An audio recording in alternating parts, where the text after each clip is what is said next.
علیکم ورحمۃ اللہ وبرکاتہ۔ بسم اللہ الرحمن الرحیم۔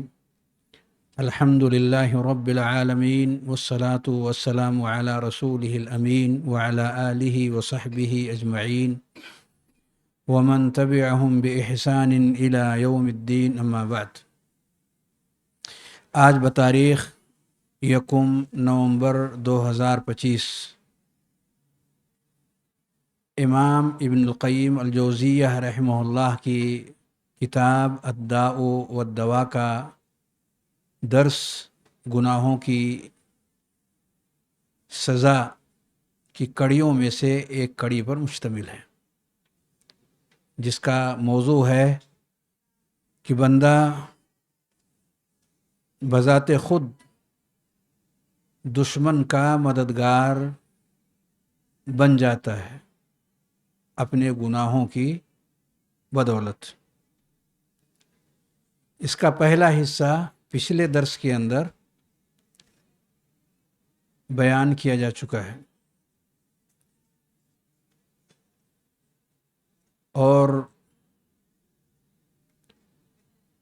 اسی کا دوسرا حصہ آج کا یہ درس ہے۔ پچھلے درس میں مختصراً یہ بات آئی تھی کہ گناہ کر کے ایک شخص دشمن کی طاقت کو مضبوط کرنے والا ثابت ہوتا ہے۔ ہمارا کھلا ہوا دشمن شیطان ہے۔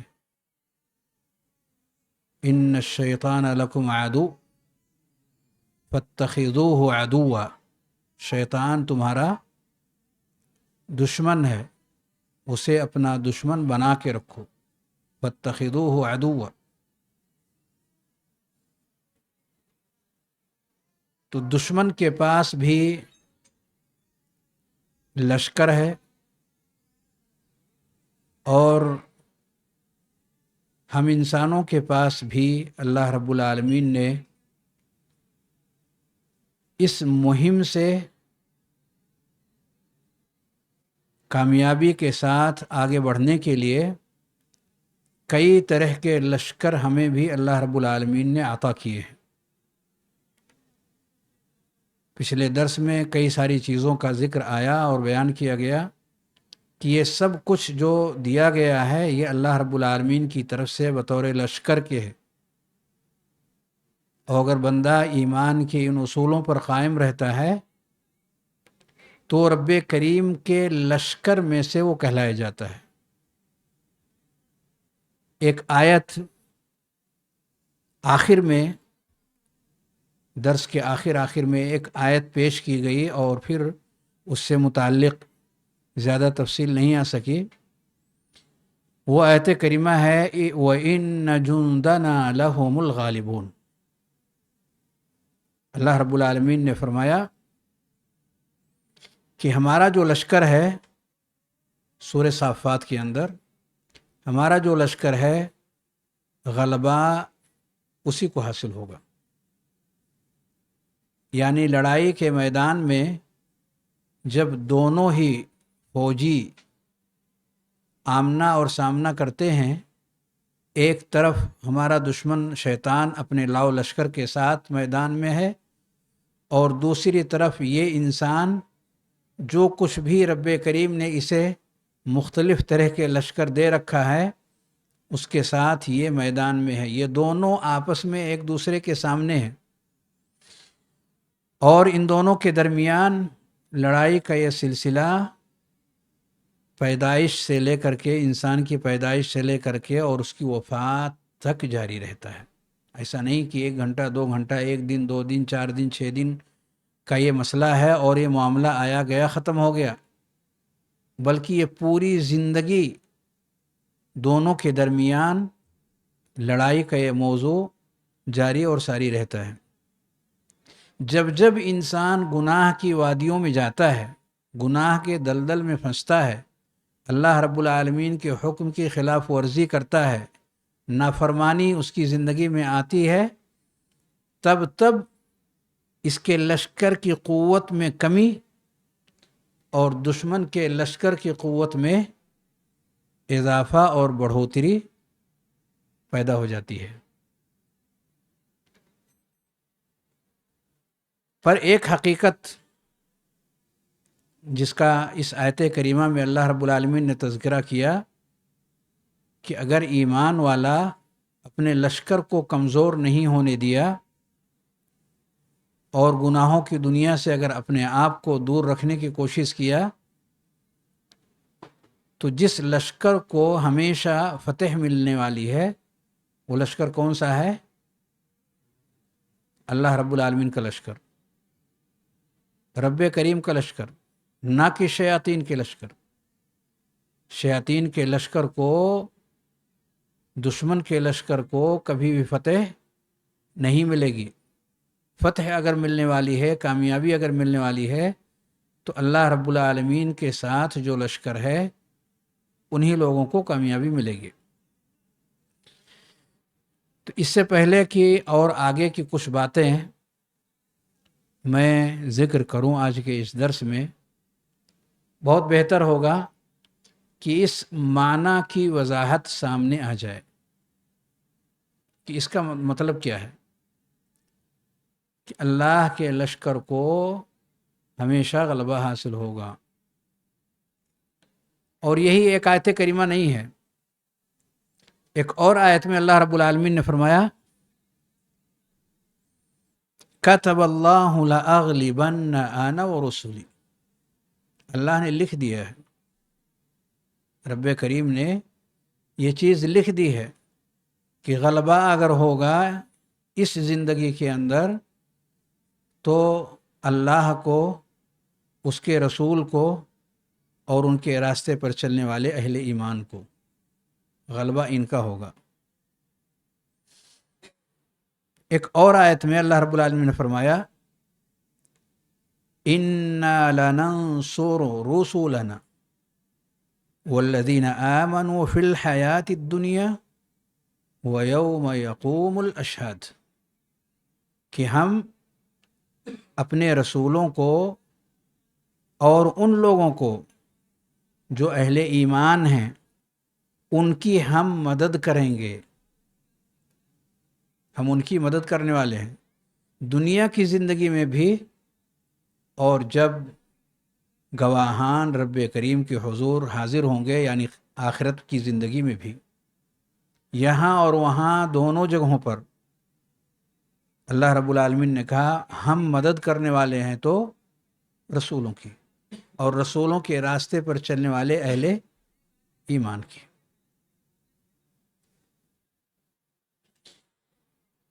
موسیٰ اور ہارون دو مشہور انبیاء بنو اسرائیل کے اندر بھیجے گئے، ان دونوں سے اللہ رب العالمین نے فرمایا، اور ان کے پیچھے چلنے والے جو متبعین تھے ان سے اللہ نے کہا انتما ومن اتبعکم الغالبون، گویا کہ اس امت کے لیے خاص نہیں ہے، گویا کہ یہ مسئلہ اس امت کے ساتھ خاص نہیں ہے، بلکہ یہ ہر دور کے اندر یہ سلسلہ رہا کہ آپ دونوں یعنی موسیٰ اور ہارون اور آپ کے پیچھے چلنے والے جو اہل ایمان ہیں، غلبہ آپ ہی کو حاصل ہونے والا ہے۔ انتما ومن اتبعکما الغالبون۔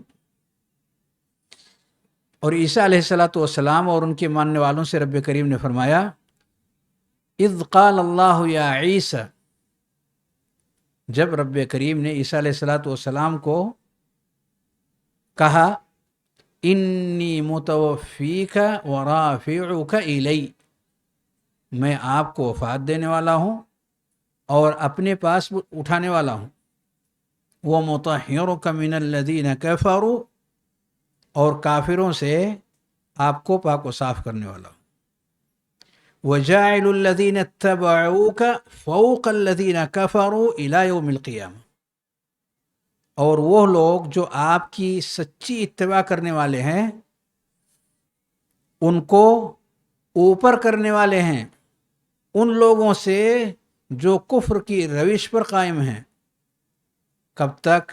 الی یوم القیامہ، قیامت تک۔ تو اللہ رب العالمین کن کو اوپر کرنے والا ہے؟ جو عیسیٰ علیہ الصلاۃ والسلام کی سچی اتباع کرنے والے ہیں۔ قیامت تک رب کریم نے کہا کافروں سے ہم آپ کو اوپر رکھیں گے، آپ ہی سربلند رہیں گے۔ تو ان تمام آیات کے اندر آپ دیکھیں کہ اللہ رب العالمین نے اس حقیقت کا جو اس آیت کریمہ میں، سورہ صافات کی آیت کریمہ میں مؤلف نے یہاں ذکر کیا کہ اللہ رب العالمین کا لشکر کبھی مغلوب نہیں ہوگا، غلبہ ہمیشہ رب کریم کے لشکر کو ہوگا۔ ایک طرف تو یہ دیکھیے، اور کچھ اور باتیں کہنے سے پہلے اس کی ایک مختصر سی وضاحت علامہ ابن قیم رحمہ اللہ نے ایک اور موقع پر اپنی کتاب اغاثۃ اللہفان کے اندر کی ہے۔ وہ فرماتے ہیں فَلَمَّا كَانَ لِلنَّصَارَى نَصِيبٌ مَّا مِنِ اتِّبَاعِهِ، وہ فرماتے ہیں کہ جب نصارہ کو، یعنی عیسیٰ علیہ الصلاۃ والسلام کے ماننے والے، ان کی اتباع میں کچھ حصہ ان کو حاصل رہا، کانوا فوق الیہود الی یوم القیامہ، تو یہودیوں سے اللہ نے ان کو قیامت تک سربلند رکھا۔ ولما كان المسلمون اتبع له من النصارى، اور جب مسلمان ان سے بھی زیادہ عیسیٰ علیہ الصلاۃ والسلام کی اتباع کرنے والے آ گئے، كانوا فوق النصارى الى يوم القیامہ، تو وہ نصارہ کے اوپر ہوں گے قیامت تک۔ جب معاملہ اتباع کی آ گئی کہ اتباع کے بیس پر اللہ رب العالمین کسی کو سربلند کرتا ہے، انہیں غلبہ دیتا ہے، تو نصارہ کو یہودیوں پر غلبہ دیا، کیونکہ کسی نہ کسی شکل میں وہ عیسیٰ علیہ الصلاۃ والسلام کی یہودیوں کے بنسبت زیادہ اتباع کرنے والے تھے۔ تو جب مسلمان ان سے کہیں آگے بڑھ کر کے عیسیٰ علیہ الصلاۃ والسلام کی اتباع کرنے والے ہیں، تو یہ نصارہ پر بھی یہ سربلند رہیں گے قیامت تک۔ علامہ ابن تیمیہ رحمہ اللہ فرماتے ہیں وَلِهَذَا كُلُّ مَنْ كَانَ مُتَّبِعًا لِلرَّسُولِ كَانَ اللَّهُ مَعَهُ بِحَسَبِ هَذَا الاتِّبَاعِ، اسی بنیاد پر جو شخص رسول کا سچا پیروکار ہوگا، اللہ اس کے ساتھ ہوگا۔ کان اللہ معہ، تو اللہ اس کے ساتھ بحسب الاتباع، جس درجہ اس کا جذبہ اطاعت اور جذبہ اتباع ہوگا، نبی کی اتباع اور نبی کی پیروی کس درجہ اس کی زندگی میں موجود ہے، اس درجہ اللہ رب العالمین کی طرف سے اس کو یہ غلبہ حاصل ہوگا، یا رب کی طرف سے تائید و نصرت ہوگی۔ آگے فرماتے ہیں کہ اللہ رب العالمین کے اس فرمان پر غور کیجئے، یا ایہا النبی، وہ خود فرماتے ہیں حسبک اللہ ومن اتبعک من المؤمنین، اے نبی اللہ آپ کے لیے کافی ہے۔ حسبک اللہ، اللہ آپ کے لیے، ومن اتبعک من المؤمنین، آپ کے لیے اور ان اہل ایمان کے لیے بھی اللہ کافی ہے جو آپ کی سچی پیروی کرتے ہیں۔ ومن اتبعک من المؤمنین، فَكُلُّ مَنِ اتَّبَعَ الرَّسُولِ مِن جَمِيعِ الْمُؤْمِنِينَ فَاللَّهُ حَسْبُهُ، وہ فرماتے ہیں علامہ ابن تیمیہ، وہ تمام لوگ جو رسول کی پیروی کر رہے ہیں، تمام مومنین میں سے جو لوگ پیروی کریں گے، رسول کی بات مانیں گے، فَاللَّهُ حَسْبُهُ، تو اللہ ان کے لیے کافی ہوگا، رب کی مدد ان کے ساتھ ہوگی۔ یہی معنی ہے اللہ کا اس کے ساتھ ہونا، اللہ کا اہل ایمان کے ساتھ ہونے کا یہی معنی ہے۔ اور ایک بہت جامع قسم کا ضابطہ وہ ذکر کرتے ہیں اسی مناسبت سے، ضابطہ کہتے ہیں والکفایۃ المطلقہ مع الاتباع المطلق، اور رب کی طرف سے مکمل کفایت مکمل مدد، مکمل کفایت کہ انسان کو بس اس کے علاوہ کسی اور چیز کی ضرورت نہیں، سب پر سر بلند ہو گیا۔ مکمل کفایت رب کی طرف سے یہ کب ہوگا؟ مع الاتباع المطلق، مکمل اتباع کی شکل میں، مطلق طور پر جب کسی بھی شکل میں وہ اس کے دائرے سے خارج نہیں ہوگا، جو دائرہ رب کریم نے اس کے ارد گرد رکھا ہوا ہے، جب تک اس دائرے سے وہ باہر نہیں جانے والا، تو جتنا زیادہ وہ مکمل اتباع کی شکل اپنے اندر لائے گا، اسی کے تحت والناقصۃ مع الناقص، اور کفایت ادھوری ہوگی رب کی طرف سے اگر اتباع ہمارے یہاں ناقص اور ادھوری ہوگی۔ یہ ضابطہ ہے۔ وَإِذَا كَانَ بَعْضُ الْمُؤْمِنِينَ بِهِ الْمُتَّبِعِينَ لَهُ قَدْ حَصَلَ لَهُ مَنْ يُعَادِيهِ عَلَى ذَلِكَ فَاللَّهُ حَسْبُهُ، کہ بعض اہل ایمان کے یہاں باوجود اتباع کے، جذبہ اتباع کے ان کے یہاں موجود ہے، پھر بھی وہاں ان کے دشمن ان کو ستانے پر لگے ہوئے ہیں، تو اگر اتباع جس درجہ ہوگا اس درجہ اللہ رب العالمین کی طرف سے ان کے لیے فاللہ حسبہ وہو معہ ولہ نصیب من قولہ، تو اللہ کی طرف سے ان کے لیے مدد اسی کے درجہ آئے گی، جیسا کہ اللہ نے فرمایا اذ یقول لصاحبہ لا تحزن ان اللہ معنا، جب وہ اپنے ساتھی سے کہہ رہے تھے، کون؟ نبی کریم صلی اللہ علیہ وسلم، اپنے ساتھی یعنی ابو بکر رضی اللہ، یہ دونوں ہجرت کے موقع پر ساتھ ساتھ گھر سے نکلے اور مدینہ طیبہ آئے۔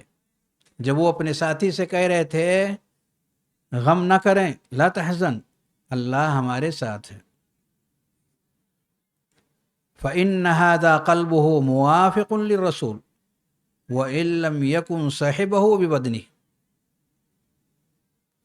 تو یہ تو نبی کریم صلی اللہ علیہ وسلم کے ساتھ دل و جان کے ساتھ ساتھ موافق تھے، کون؟ حضرت ابو بکر رضی اللہ تعالیٰ عنہ۔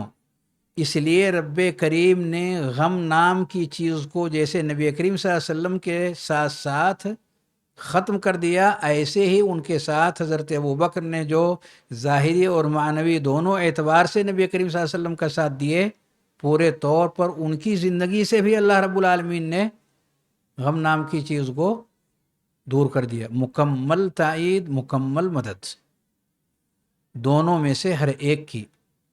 تو ہر وہ شخص جس کے یہاں اللہ کے نبی صلی اللہ علیہ وآلہ وسلم کی اتباع پائی جائے گی، تو جس درجہ یہ اتباع ہوگا اسی درجہ اللہ رب العالمین کی طرف سے یہ تائید اور مدد ہوگی۔ یہ باتیں جان لینے کے بعد ایک مثال میں ذکر کر کے اور پھر اصل موضوع پہ آتا ہوں۔ مثال ہے صحابہ ہی کی،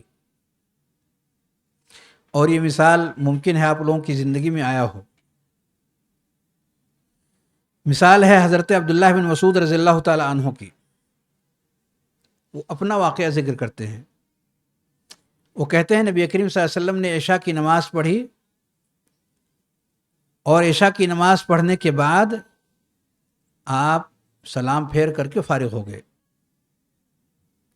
اور پھر حضرت عبداللہ بن مسعود رضی اللہ تعالی عنہ کا ہاتھ پکڑ کر کے آپ لے کر کے باہر گئے۔ کہاں گئے؟ مکہ کے ان علاقوں میں جہاں چھوٹے چھوٹے پتھر ہیں، وہاں نبی کریم صلی اللہ علیہ وسلم ان کو بطحائے مکہ کی طرف لے کر کے گئے، اور ایک جگہ ان کو بٹھا دیے، فاجلسہ، ایک جگہ ان کو بٹھائے، ثم خط علیہ خطا، وہاں ایک خط نبی کریم صلی اللہ علیہ وسلم نے جہاں بٹھایا وہاں پر ایک خط کھینچ دیا۔ خط کا مطلب لائن، ایک لائن کھینچ دیے۔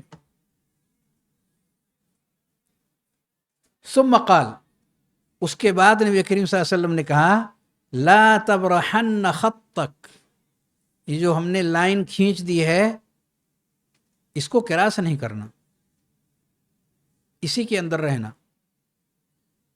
فَإِنَّهُ سَيَنْتَهِي إِلَيْكَ رِجَالٌ، میرے یہاں سے جانے کے بعد کچھ لوگ آپ کی طرف آئیں گے، فَلَا تُكَلِّمْهُمْ، ان سے بات نہیں کرنا. نبی کریم صلی اللہ علیہ وسلم ان کو بتا رہے ہیں عبداللہ بن مسعود، فَلَا تُكَلِّمْهُمْ، ان سے بات نہیں کرنا، فَإِنَّهُمْ لَا يُكَلِّمُونَكَ، وہ بھی آپ سے بات نہیں کریں گے. آپ ان سے بات نہیں کریں گے، وہ بھی آپ سے بات کرنے والے نہیں ہیں. قال ثم مضى رسول اللہ صلی اللہ علیہ وسلم، پھر نبی صلی اللہ علیہ وسلم وہاں سے چلے گئے جہاں آپ کو جانا تھا، جہاں نبی صلی اللہ علیہ وسلم کو جانا تھا وہاں چلے گئے. فبینا انا جالس فی خطی، اس جگہ جہاں نبی صلی اللہ علیہ وسلم نے اس کو بٹھایا تھا میں وہاں بیٹھا ہوا تھا. اذ اتانی رجال، تو اچانک میں کیا دیکھ رہا ہوں کہ کچھ لوگ، کچھ مرد حضرات میری طرف بھاگتے ہوئے آ رہے ہیں. کأنہم الزت، ایسے لگتا ہے کہ جیسے حبشہ کے رہنے والے سوڈانی کلر کے وہ افراد ہیں، کالے کالے، وہ میری طرف بھاگتے ہوئے چلے آ رہے ہیں. اشعارہم و اجسامہم، ان کے بال بھی ویسے، جسم بھی ویسا، ایک جیسے کالے کالے. لا ارا عورتا ولا ارا قشرا، مجھے کوئی ایسی چیز ان کے اوپر نظر نہیں آ رہی تھی. وینتہون الی، اور میرے قریب آ گئے. پھر اس کے بعد کیا کہتے ہیں، لا یجاوزون الخط، جو خط نبی صلی اللہ علیہ وسلم نے کھینچ دیا تھا اس کو کراس کر کے مجھ تک نہیں آئے. وہاں تک آئے لیکن اس کو کراس کر کے مجھ تک نہیں پہنچے. ثم یصدرون الی رسول اللہ صلی اللہ علیہ وسلم، پھر وہاں سے وہ لوگ واپس نبی کریم صلی اللہ علیہ وسلم کی طرف واپس چلے گئے. حتی اذا کان من آخر اللیل، جب رات کا حصہ بیت گیا اور آخری پہر رات کا شروع ہوا. لیکن رسول اللہ صلی اللہ علیہ وسلم قد جاءنی وانا جالس، اور نبی کریم صلی اللہ علیہ وسلم اس موقع پر کافی دیر کے بعد آپ تشریف لائے اور میں وہیں بیٹھا رہا جہاں آپ نے مجھ کو بٹھا دیا تھا. فقال لقد اورانی منذ اللیلہ، یعنی رات بھر میں نہیں سویا. ثم دخل علی فی خطی فتوسد فخذی، اور اس کے بعد پھر انہوں نے پورا واقعہ نبی کریم صلی اللہ علیہ وسلم سے سنایا. اس واقعے کے اندر قابل غور جو پہلو ہے وہ نبی کریم صلی اللہ علیہ وسلم کا خط کھینچنا اور یہ کہنا کہ اس خط کو کراس کر کے آپ باہر نہیں جانا، اور کچھ لوگ آئیں گے ان سے بات نہیں کرنا. اب کیا وجہ ہے، کیا چیز ہے، کیا مسئلے ہیں، نہیں معلوم. اور صحابہ کا جذبہ اتباع دیکھیں کہ نبی کریم صلی اللہ علیہ وسلم سے چوں و چرا کے بغیر جو آپ نے تعلیمات دیے اس تعلیمات پر وہ قائم ہوئے، اور اس کا فائدہ یہ ہوا کہ کسی بھی طرح کا کوئی نقصان، کوئی تکلیف، کوئی معاملہ ان لوگوں کی طرف سے جو بھاگتے ہوئے آئے پر اس خط پہ آ کر کے وہ ٹھہرے اور اس کو کراس نہ کر سکے، اور ان تک پہنچنے کا کوئی راستہ ان کے پاس نہ رہا. اس سے پتہ چلتا ہے کہ اگر ایک انسان نبی کریم صلی اللہ علیہ وآلہ وسلم کے طریقے پر اپنے آپ کو قائم رکھے، ممکن ہے کہ کئی ساری چیزیں اس کے سمجھ میں نہ آئیں، یا زندگی کے کسی اور مرحلے میں کچھ چیزیں سمجھ میں آئیں، اس وقت نہ سمجھ میں آئے، پر جو چیزیں نبی صلی اللہ علیہ وسلم سے ثابت ہو گئی ہیں اس پر وہ قائم رہا تو تائید اور مدد رب کی طرف سے ایسے لوگوں کے لیے یقینی ہے. ممکن ہے نہیں، یقینی ہے ایسے لوگوں کے لیے رب کی طرف سے مدد اس قدر جتنا، جیسے عبداللہ بن مسعود کو آپ نے دیکھا کہ وہ رات ان کی ایسے ہی گزر گئی، وہ ٹھیک سے سو نہ سکے، لیکن ان کو تکلیف نام کی کوئی چیز نہیں پہنچی. یہی حال پوری زندگی کا، یہ تو ایک رات کا مسئلہ ہے، یہی حال پوری زندگی کا ہے. اگر کوئی شخص یہ چاہتا ہے کہ پوری زندگی وہ امن و امان کی حالت میں اپنے آپ کو رکھے اور زندگی کو کامیاب بنا لے اور آخرت والی زندگی کو بھی، تو اس کے لیے یہی جذبہ اتباع ضروری ہے، جو جذبہ اتباع ہم نے عبداللہ بن مسعود رضی اللہ تعالیٰ عنہ کے اس واقعے کے اندر دیکھا. اس جیسے واقعات صحابہ کے یہاں بہت ہیں، لیکن یہاں صرف بتانا مقصود تھا بطور نمونہ کے۔ یہاں میرا ایک سوال ہے اور اس کے تعلق سے آپ لوگ جواب دیں گے کہ ایک مسلمان بہت سارے ادوار میں، پوری تاریخ آپ دیکھ لیں، یہاں تو وعدہ کیا گیا کہ غلبہ اللہ کے لیے، رسول کے لیے، اہل ایمان کے لیے غلبہ ہے، اور واقعہ یہ بتا رہا ہے کہ اہل ایمان کے لیے ہمیشہ غلبہ نہیں رہا، بہت ساری جگہوں پر وہ مغلوب رہے، کبھی غلبہ رہا اور اکثر ان کے لیے غلبہ نہیں رہا۔ تو دونوں میں جوڑ کیا ہے؟ وعدہ تو کیا جا رہا ہے کہ غلبہ یقینی ہے، مدد رب کی طرف سے آنے والی ہے، مدد رب کی طرف سے آنے والی ہے، اور یقینی طور پر مدد آئے گی، اور رب ساتھ ہے، رب کی کفایت ہوگی۔ اور حالات یہ بتا رہے ہیں، واقعہ یہ بتا رہا ہے کہ معاملہ ایسا نہیں ہے، کبھی غلبہ ہوا ہے، کبھی کفایت ہوئی ہے، لیکن اکثر معاملہ اس کے اپوزٹ ہے۔ مطلب کیا ہے اس کا؟ آپ لوگ کیا سمجھتے ہیں وہ بتائیے۔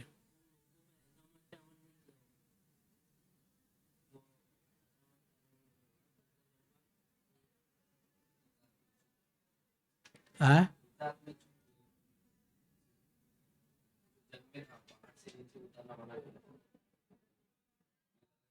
جی،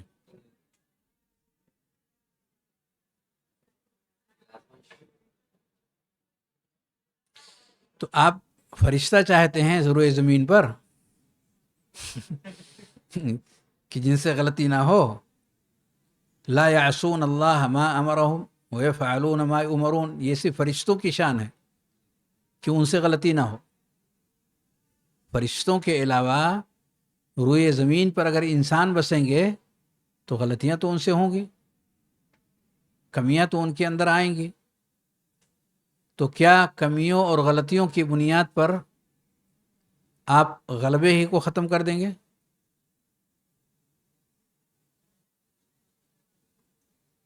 جی کچھ بتائیے۔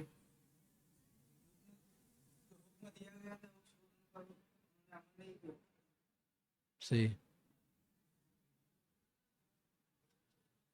ابھی اس وقت صورتحال کیا ہے؟ مسلمان غلبے میں ہے یا مغلوب ہیں؟ پوری دنیا میں مغلوب ہے نا؟ تو آج کے دور کے لیے یہ نہیں ہے کہ ایمان والوں کے لیے غلبہ ہوگا؟ ہاں؟ آج کے دور کے لیے نہیں ہے؟ ہے یعنی کبھی ہوگا کبھی نہیں ہوگا؟ آپ لوگ کہنا چاہتے ہیں کہ ہمیشہ نہیں ہوگا؟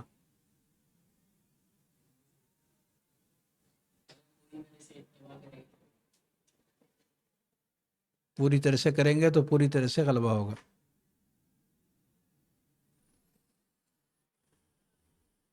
اور کچھ کہنا چاہیں گے؟ کس کا؟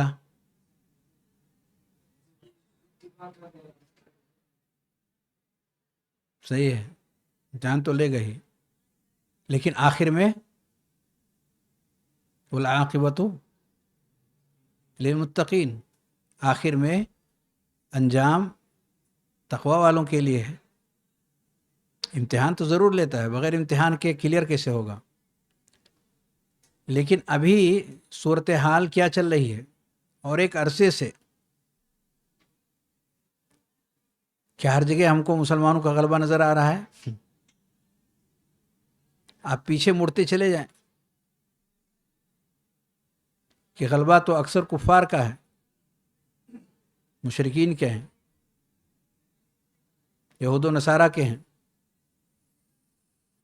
اور جو آیتیں ابھی پڑھ پڑھ کر کے سنائی گئی ہیں اس کے معنی اور مطالب بھی بتائے گئے ہیں، تو اس میں باتیں کلیئر ہیں کہ اللہ کے لیے غلبہ ہے، رسول کے لیے غلبہ ہے، اور مومنین کے لیے ہے۔ تو دونوں میں جوڑ ہونا چاہیے کہ نہیں؟ جی بولیے.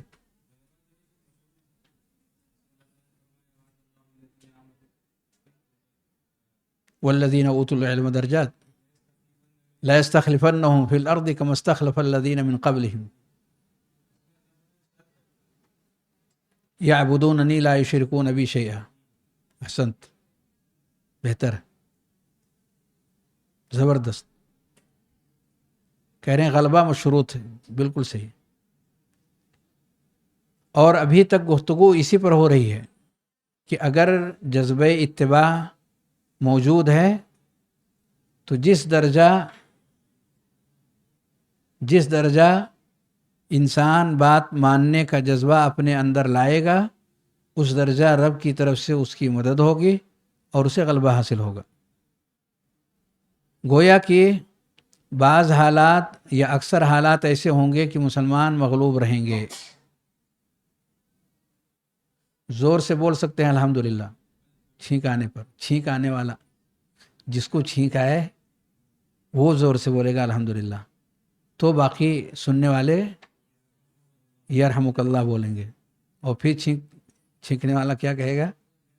یہدیکم اللہ و یصلح بالکم. میں ایک قول ذکر کرتا ہوں. تفسیر کے ایک شہسوار ہیں، بہت اہم مفسر ہیں، ان کی کتاب کا نام ہے اضواء البیان.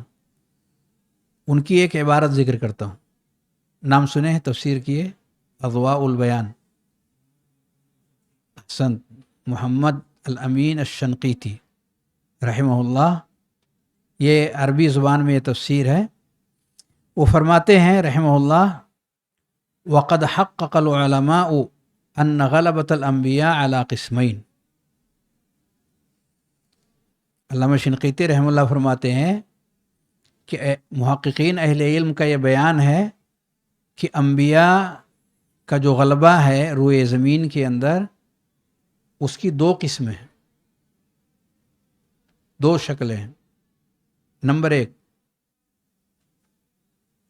اور اس سے پہلے ان دونوں کا مختصر تذکرہ کرتے ہیں. غلبۃ، نمبر ایک، غلبۃ بالحجۃ والبیان. نمبر ایک، غلبۃ بالحجۃ والبیان.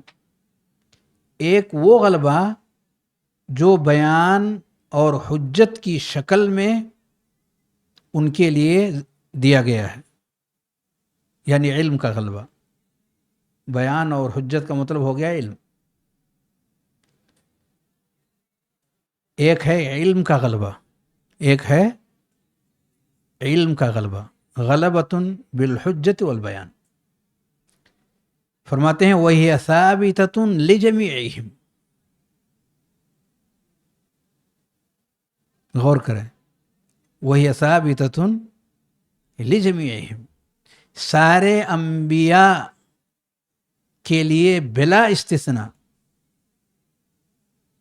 سارے انبیاء کے لیے یہ غلبہ ہمیشہ ہمیشہ کے لیے ثابت ہے. انبیاء ہی کے لیے ہمیشہ غلبہ رہا ہے علم کے میدان میں.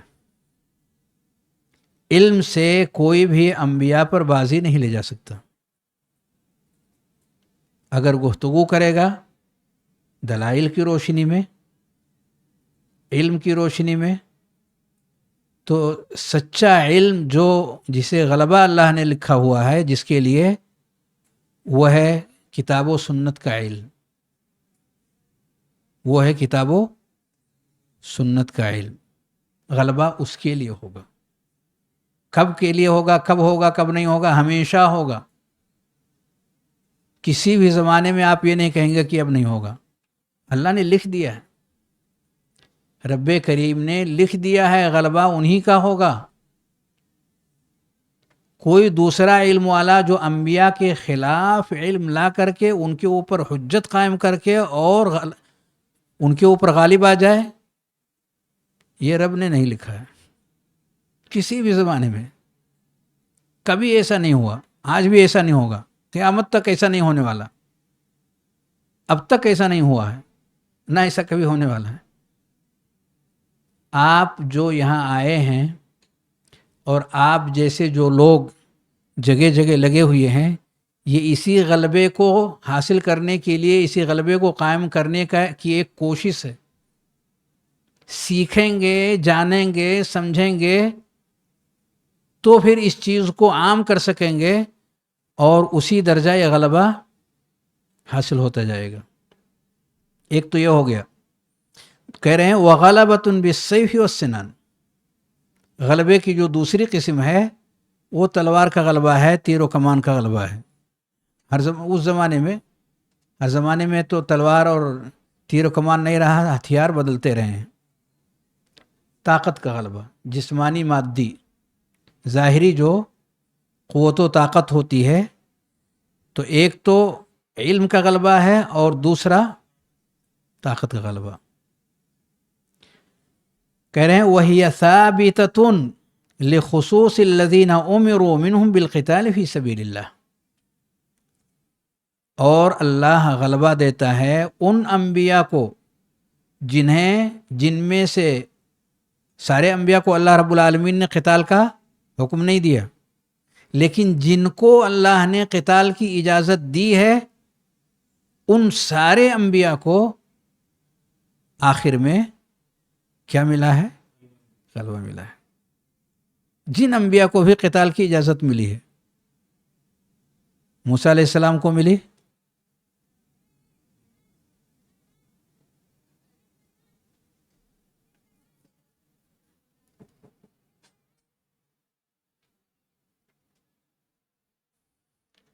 بہرکیف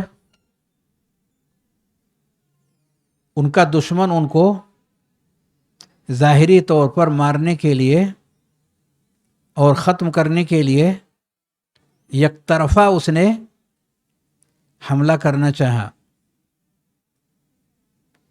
پر وہ اس میں کامیاب نہیں ہوا. غلبہ اللہ رب العالمین نے موسیٰ علیہ السلام کے لیے رکھی. اور جن انبیاء نے اللہ کے حکم سے قتال کا معاملہ اپنے ہاتھ میں رکھا، غلبہ رب کریم نے آخر میں انہی کے ہاتھ میں رکھا تھا. اب آگے کی وہ گفتگو ان کی دیکھیے. وَلِهَذَا قرر العلماء أن المؤمنين المستضعفين اليوم في مجتمعاتهم.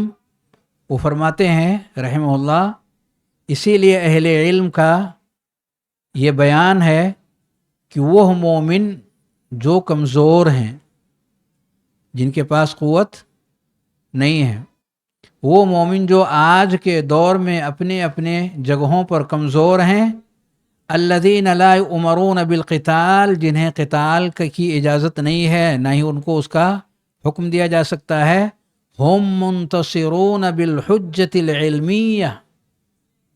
ان کو غلبہ کیسے ملے گا؟ علم کے ذریعے سے ان کو غلبہ ملے گا. یعنی ان کو چاہیے کہ جس چیز کی اجازت ان کو نہیں دی گئی ہے اس پر فوکس نہ کر کے فوکس کس پر کریں؟ جس پر ان کی پکڑ ہو، جہاں تک وہ پہنچ سکتے ہیں، جس میں وہ محنت کر سکتے ہیں، اس پر فوکس کر کے وہ اس غلبے کی شکل کو مضبوطی کے ساتھ قائم کر سکتے ہیں. التی تدمغ کل باطل وجدال. یہ علمی پکڑ اور قوت ہر باطل کو اور ہر لڑائی کو یہ تہس نہس کر دے گی، اس کو ختم کر دے گی. وَأَمَّا الَّذِينَ لَهُمُ الْقُوَّةُ وَالسُّلْطَانُ، لیکن وہ اہل ایمان جنہیں اللہ نے طاقت بھی دی ہے اور بادشاہت بھی، فَيُؤْمَرُونَ بِهِ، تو انہیں زمینی طور پر قتال کا حکم دیا جائے گا. لِتَتَأَيَّدَ الْحُجَّةُ بِالسِّنَانِ، تاکہ علمی دلائل کو قوت مل جائے، علمی دلائل کو سہارا مل جائے. کس چیز کا؟ ظاہری اور مادی سہارا، جس کو تلوار اور تیر و کمان کہتے ہیں. یعنی اس علمی حجت کو ظاہری سہارے کی ضرورت ہے تاکہ مکمل غلبہ علمی میں بھی اور میدانی اعتبار سے بھی. اور یہ اللہ رب العالمین کا فضل دیکھیے کہ محمد ابن عبد الوہاب رحمہ اللہ نے جب علمی بنیاد پر ایک سلسلہ انہوں نے اپنے علاقے کے اندر شروع کیا درس و دروس کی شکل میں، تو ان کے ساتھ جس نے ہاتھ ملانے اور پورا پورا ساتھ دینے کا وعدہ کیا وہ آل سعود تھے.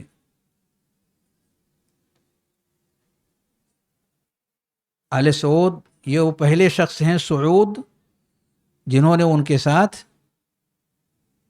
مل کر اور انبیاء کے اس سسٹم کو آگے بڑھانے کا فیصلہ لیا کہ ہم بھرپور طریقے سے آپ کے ساتھ ساتھ ہیں. آپ اپنی باتیں پیش کیجیے، آپ لوگوں کو سمجھائیے، کوئی زور زبردستی نہیں، لیکن سمجھنے اور سمجھانے کا حق ہر شخص کو ہے. آپ آگے بڑھیے. تو اس کام کو جس سہارے کی ضرورت تھی وہ سہارا انہوں نے فراہم کیا، اور اللہ کے فضل و کرم سے صرف اس علاقے کے اندر یہ دعوت نہیں پھیلی جس علاقے کے وہ رہنے والے تھے، نجد قسیم کا علاقہ، بلکہ اس سے بھی آگے بڑھ کر کے وہ کہاں کہاں تک ان کی دعوت پہنچی اور لوگ اس سے فائدہ اٹھائے. کہتے ہیں وعلی ھذا فالحجۃ العلمیۃ غالبۃ فی کل زمان. تو اس اعتبار سے علمی جو حجت ہے یہ ہر زمانے میں غالب رہنے والی ہے. علمی حجت ہر زمانے میں غالب رہنے والی ہے. والحمد للہ علی ذلک. آج کے دور میں آپ کیا کہتے ہیں؟ دونوں میں سے کون سا غلبہ مسلمانوں کو حاصل ہے؟ کیسے؟ کون بتائیں گے؟ آج کے دور میں ہم مسلمانوں کو دونوں میں سے کون سا غلبہ ہم کو مل رہا ہے؟ علمی ٹھیک ہے، مان لیا علمی، لیکن کیسے؟ تھوڑا سا کلیئر کریں گے تو نہ کلیئر ہوگا.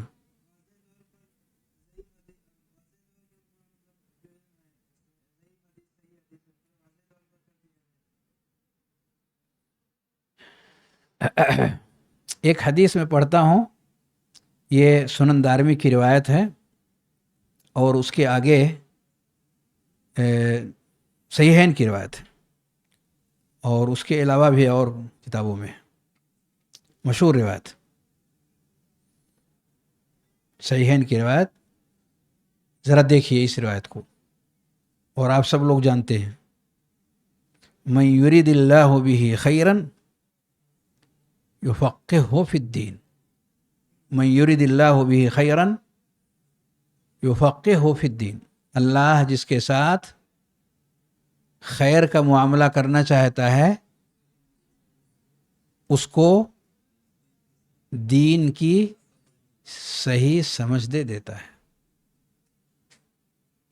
خیر کرنا چاہا ہے تو دین کو سمجھنے کا جذبہ بھی اس کو دے دیا ہے.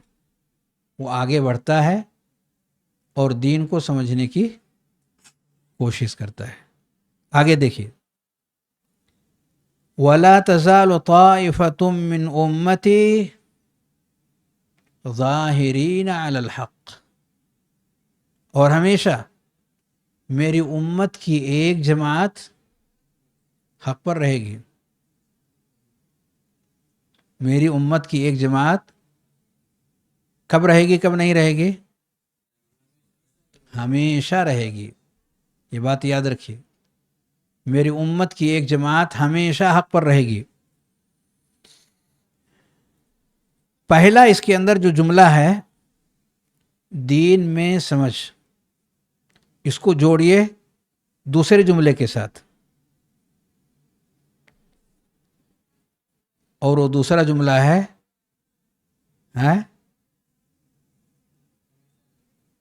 ہمیشہ ہمیشہ حق کا غالب رہنا، ہمیشہ یعنی اللہ رب العالمین کی طرف سے قائم رہنے، حق پر قائم رہنے والی اس جماعت کی رب کریم کی طرف سے ہمیشہ مدد کا قائم رہنا،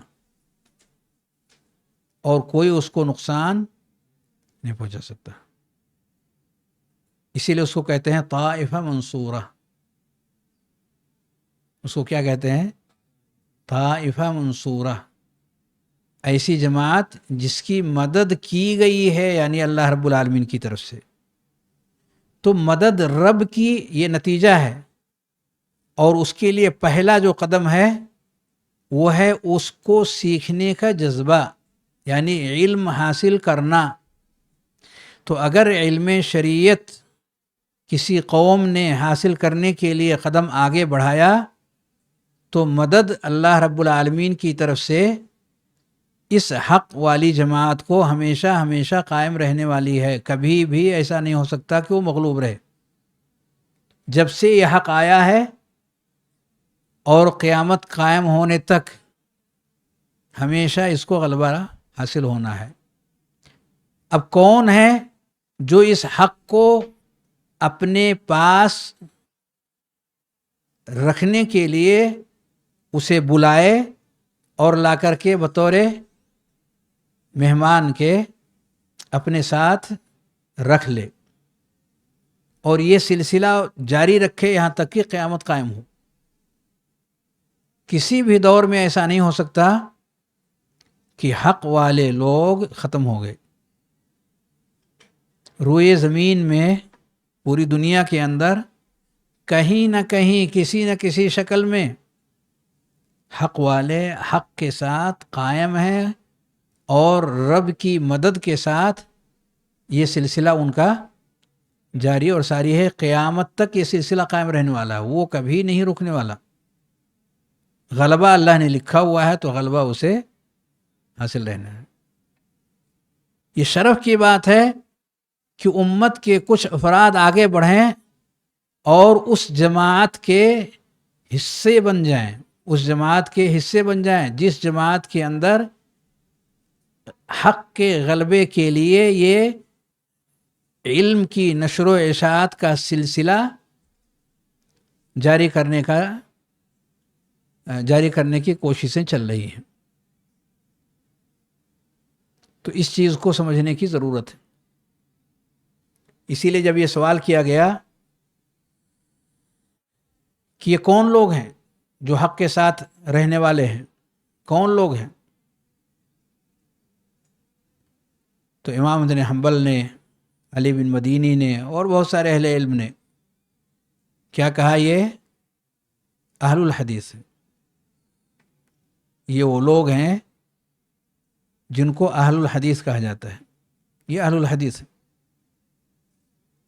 تو اگر یہ جذبہ، یہ صفت اہل الحدیث کے اندر موجود رہی، اہل الحدیث کے کچھ افراد کے اندر اگر یہ موجود رہی، تو الحمدللہ جس کا وعدہ کیا گیا ہے غلبے کا، وہ وعدہ علمی اعتبار سے زمین کے کسی نہ کسی حصے کے اندر، کبھی یہاں کبھی وہاں کبھی وہاں اور کبھی ایک سے زائد بہت ساری جگہوں کے اندر جس درجہ علم غالب رہے گا اس کی نشر و اشاعت ہوتی رہے گی، اسے دبایا اور کچلا نہیں جائے گا، اس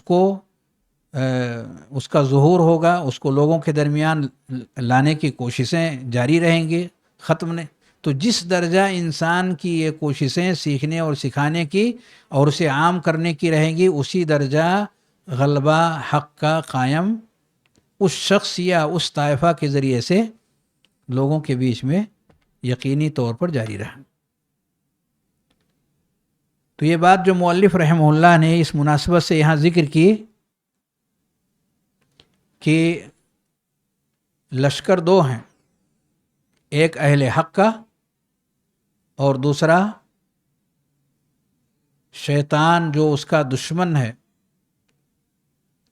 تو اس کا اپنا لشکر ہے، اور اللہ اور اس کے رسول اور اس پر ایمان لانے والے لوگوں کا لشکر ہے۔ لڑائی کا یہ سلسلہ ہر ایک کے ساتھ پیدائش سے لے کر کے وفات تک جاری رہنے والا ہے. اور پچھلے درس میں اس طرح کی تفصیلات، لڑائی کی کچھ تفصیلات یہ ذکر کی گئی. صفحہ نمبر 229 کے اندر مؤلف رحمہ اللہ نے لڑائی کے اس مسئلے کو تھوڑا اور واضح کرتے ہوئے انہوں نے کچھ باتیں اور بھی ذکر کی ہیں تاکہ اس کو ہر شخص سمجھ سکے کہ یہ شیطان اور انسان کے بیچ کی جو لڑائی ہے یہ لڑائی ہوتی کیسے ہے، اور اس لڑائی میں ہم کو کامیابی حاصل کرنی ہے تو ہمیں کیا کرنا چاہیے. ہم بھول نہ جائیں کہ ہم ٹھیک ٹھاک ہیں، لڑائی تو ہم کو دکھ نہیں رہی، اس کا مطلب کچھ نہیں ہو رہا ہے، کیونکہ وہ شیطان خود نہیں دکھتا ہے، ہم اسے دیکھ نہیں سکتے ہیں. لیکن رب کریم کے اس بیان پر ہمارا ایمان ہے اور ہمیں یقین ہے کہ یہ سلسلہ چل رہا ہے، اس کے اثرات ہماری زندگی کے اندر نظر آتے ہیں.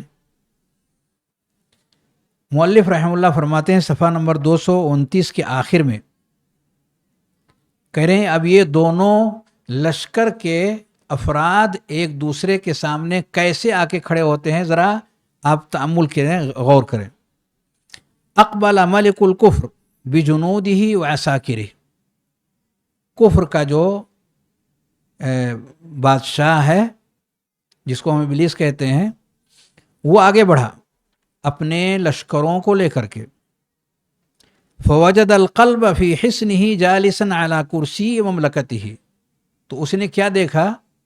وہ دیکھ رہا ہے کہ انسان کا دل یہ اپنی مملکت کی کرسی پر بیٹھا ہوا ہے. اس کی مملکت کہاں ہے؟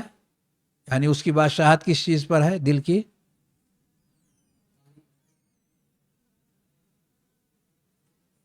دل کی بادشاہت کس چیز پر چل رہی ہے؟ دل بادشاہ ہے کس کا؟ اس کی رعایا کون ہے؟ جسم کا ہر حصہ، آنکھ اس کی رعایا ہے، کان اس کی رعایا ہے، آنکھ اس کی رعایا ہے، ہاتھ اس کی رعایا ہے، پیر اس کا رعایا ہے، پیٹ اس کا رعایا ہے، زبان اس کی رعایا ہے. تو جسم کا ہر حصہ، یہ دل جس کو ہم نے بادشاہ کا نام دیا، اس بادشاہ کی رعایا ہے یہ سب. تو سمجھنے کے لیے مؤلف نے یہ جملہ اس طور پر ذکر کیا کہ دشمن نے یعنی شیطان نے اپنے لاؤ لشکر کو اکٹھا کرنے کے بعد آگے بڑھ کر کے جب اپنے دشمن پر نگاہ ڈالی تو اس کو سب سے پہلے اپنے دشمن کا بادشاہ نظر آیا. دشمن کا بادشاہ کون ہے؟ دل.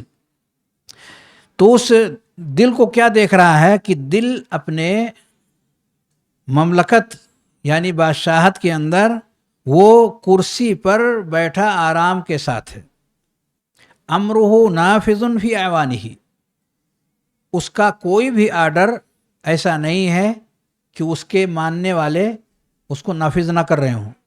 اس کی بات فوری طور پر نافذ ہو جا رہی ہے، اس کو کرنے کے لیے اس کی رعایا آگے بڑھ جا رہی ہے. آنکھ سے کہتا ہے آنکھ بھی تیار ہے، کان سے کہتا ہے کان بھی تیار ہے، ہاتھ سے کہتا ہے ہاتھ بھی تیار ہے، فوراً اس کے آرڈر پہ عمل ہوتا ہے. وجندہ قد حفوا بہ، اور اس کے جو کئی طرح کے لشکر کے افراد ہیں انہوں نے دل کے آس پاس ڈیرا جمایا ہوا ہے، سب اس کے آس پاس موجود ہیں، کوئی ادھر ادھر بھاگ نہیں رہے. دل جاگ رہا ہے تو آنکھ بھی جاگ رہی ہے، ہاتھ بھی جاگ رہا ہے، سب کچھ ایک دم ریڈی اور تیار ہے. یقاتلون عن، دل کی حفاظت کے لیے یہ سب لڑنے کے لیے تیار ہیں اور کسی بھی حملے کو وہ آگے نہیں بڑھنے دیتے. وَيُدَافِعُونَ عَنْ حَوْزَتِهِ، دفاع میں پورے طور پر ڈٹ جاتے ہیں.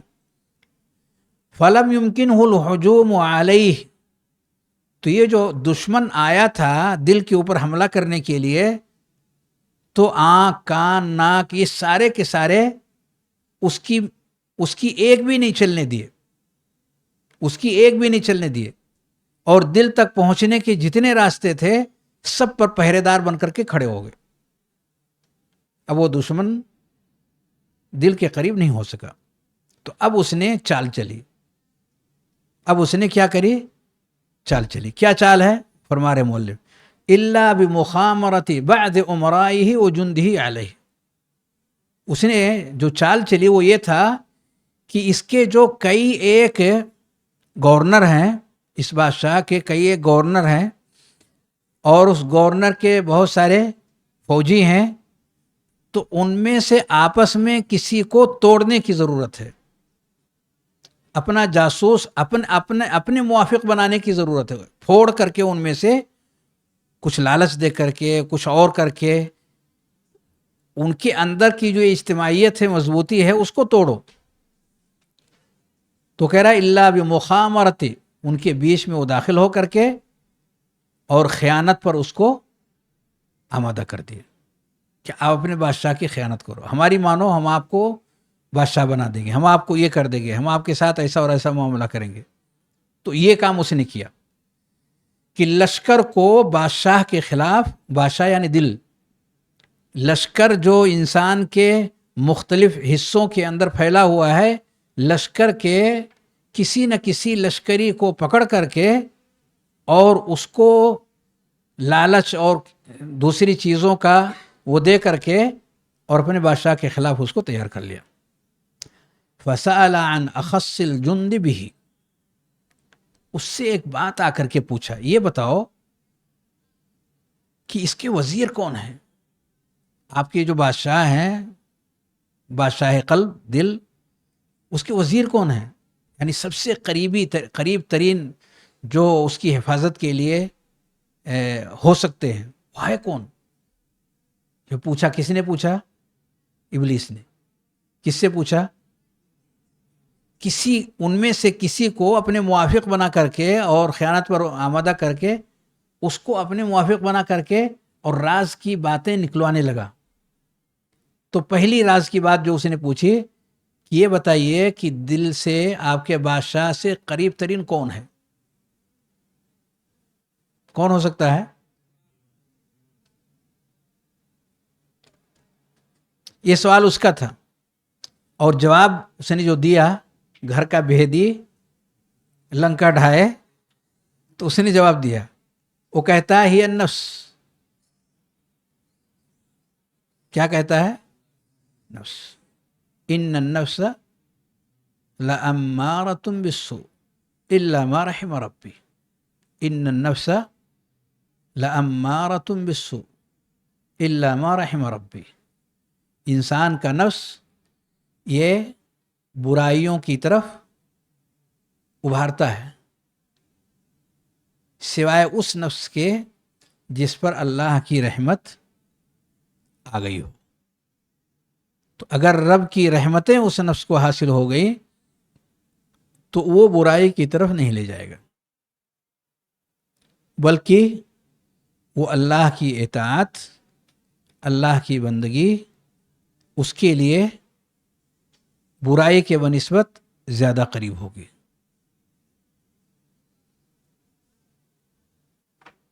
سورہ فجر کے اندر اللہ رب العالمین نے ایسے نفس کے لیے یا ایتھا النفس المطمئنہ کا نام دیا ہے، ارجعی الی ربک. یا ایتھا النفس المطمئنہ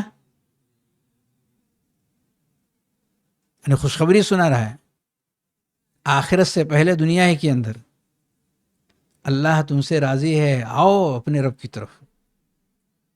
تو خوشی خوشی وہ نفس اس آواز پر لبیک کہتی ہے. رب کی طرف سے آواز ہے، رب کی طرف جانا ہے، بہت خوش ہے. تو اگر کسی شخص نے اپنے نفس پر کام کر لیا تو اس کا یہ کام اس کے دل کو بچا لیتا ہے، اور جو اپنے نفس پہ کام نہیں کرتا وہ اپنے دل کی دنیا کو خود سے اجاڑنے کی خود کوششیں کر بیٹھتا ہے. ایک ضابطے کی بات یاد رکھیے، ایک شاعر کہتا ہے النفس راغبۃ اذا رغبتها واذا ترد الى قلیل تقنع. النفس راغبتن اذا رغبتها، نفس کو رغبت دیں تو اس کے اندر رغبت کی صفت بڑھ جاتی ہے. رغبت یعنی چاہت کسی بھی چیز کی، علم کی، علم کا شوق اس کے اندر بڑھ جاتا ہے. معصیت کی، معصیت یعنی نافرمانی، گناہ، تو گناہ کی دنیا میں بڑھنے کا اس کے اندر جذبہ پیدا ہونے لگتا ہے. نفس کو جس چیز کی طرف آپ لے جانا چاہیں وہ فوری طور پر اس کو قبول کر لیتی ہے. وَإِذَا تُرَدُّ إِلَىٰ قَلِيلٍ تَقْنَعُ، نفس سے کہیں بس اتنے پر اکتفا کر لو، اس کے آگے نہیں، اس کے آگے نہیں، اتنا ہی ہمارے لیے ہے. رب نے فیصلہ کر دیا، یہ ہمارے لیے کافی ہے، یہ حرام ہے، اس کے قریب نہیں. جس چیز پر بریک لگانے کا اس کو حکم دیا جائے اور اس کو عادت ڈالی جائے، آہستہ آہستہ وہ نفس ان چیزوں کا وہ کیا بن جاتا ہے؟ عادی بن جاتا ہے. آہستہ آہستہ وہ نفس اس کا عادی بن جاتا ہے.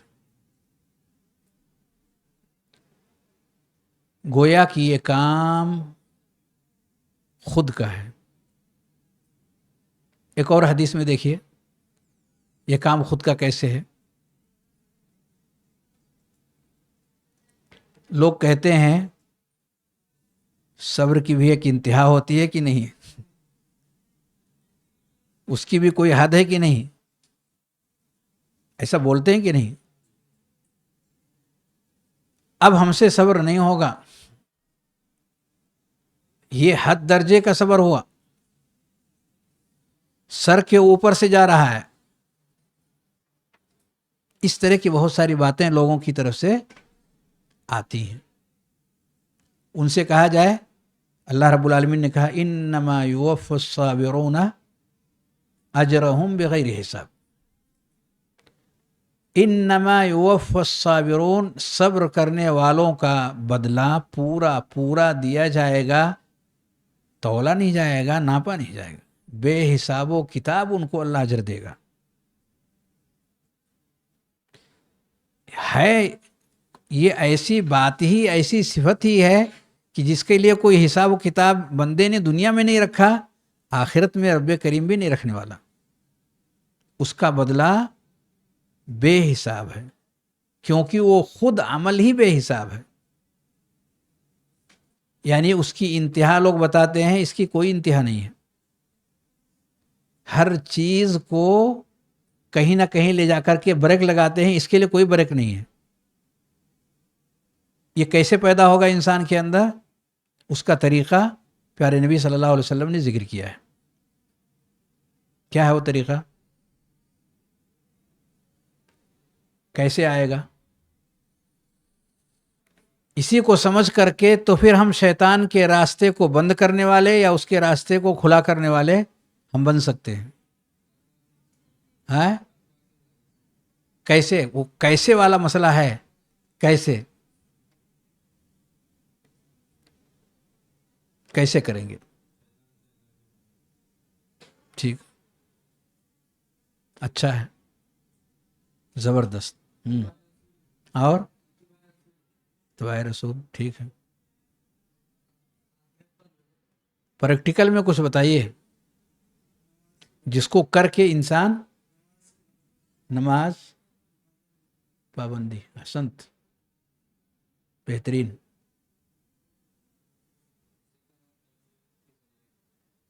میں ایک مثال دیتا ہوں، سمجھیے.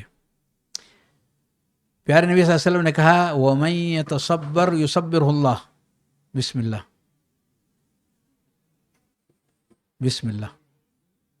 وَمَن يَتَصَبَّرْ يُصَبِّرْهُ اللَّهُ وَمَن يَسْتَعْفِفْ يُعِفُّهُ اللَّهُ وَمَن يَسْتَغْنِ يُغْنِهِ اللَّهُ. غالباً صحیح بخاری کی روایت. جو شخص صبر کرنے کی کوشش کرے گا اللہ اس کو صبر کی ہمت دے دے گا. یعنی اپنے اندر قوت موجود ہے، پر وہ چھپی ہوئی ہے. اس چھپی ہوئی قوت کو سامنے فرنٹ پہ لانا ہے. کہاں چھپی ہوئی ہے میں نہیں معلوم، لیکن ہے، اندر موجود ہے. تو کوشش کیجئے اس کو ڈھونڈ نکالنے کی، اور آپ کوشش کریں گے تو آ جائے گی واپس. اور جو نہیں کوشش کرتا ہے وہ دبی کی دبی ہی رہ جاتی ہے، چھپی کی چھپی ہی رہ جاتی ہے. پاور موجود ہے، لانا نہیں ہے کہیں سے، اندر موجود ہے. کہا کوشش، نبی صلی اللہ علیہ وسلم نے کہا کوشش جو شخص کرے گا اللہ اس کو صبر کی ہمت دے دے گا. جیسا جیسا وہ کوشش کرتے جائے گا ہمت اس کی بڑھتی چلی جائے گی. صبر میں بھی دوسری مثال دیا نبی صلی اللہ علیہ وسلم نے، پاک دامنی کے لیے جو کوشش کرے گا اللہ اس کو پاک دامن بننے کی ہمت دے دے گا.